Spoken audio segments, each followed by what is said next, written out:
ഞാനിവിടെ 2 സ്പൂൺ വെളിച്ചെണ്ണ ഒഴിക്കുന്നത്. 2 സ്പൂൺ വെളിച്ചെണ്ണ, അര സ്പൂൺ കടുക്, 2 തണ്ട് കരിവേപ്പില, 2 കുടം വെളുത്തുള്ളി,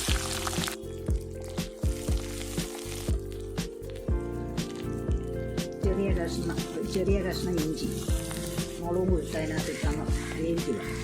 വെളുത്തുള്ളി മുറിക്കണ്ട, എങ്ങനെയാണ് അങ്ങനെ ഇട്ടാൽ മതി. എണ്ണയ്ക്കകത്ത് കിടന്നേ ഇനി നമുക്ക് ഇതിനകത്തേക്ക് കാന്താരി അങ്ങിടാം.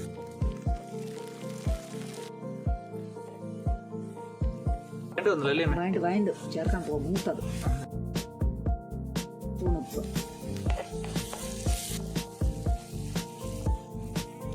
മഞ്ഞപ്പൊടി ഇടുന്നു 1 സ്പൂണ് ഉലുവപ്പൊടി, കായപ്പൊടിയും ചേർത്ത് വിനാഗിരിയും ചേർത്ത് വാങ്ങാൻ പൊടി ഇടുക. കുറച്ച് കായപ്പൊടി ഇടുന്നു. അല്ലമ്മേ, ഈ കാന്താരിമുളക് നെരിയുണ്ടല്ലോ, പിന്നെ അതിനകത്ത് മുളക് പൊടി ഇടുന്നത്? മുളക് പൊടി അല്പം ചേർക്കുന്നത് അച്ചാർ പൊടിയോ വിനാഗിരി ഒഴിക്കുക.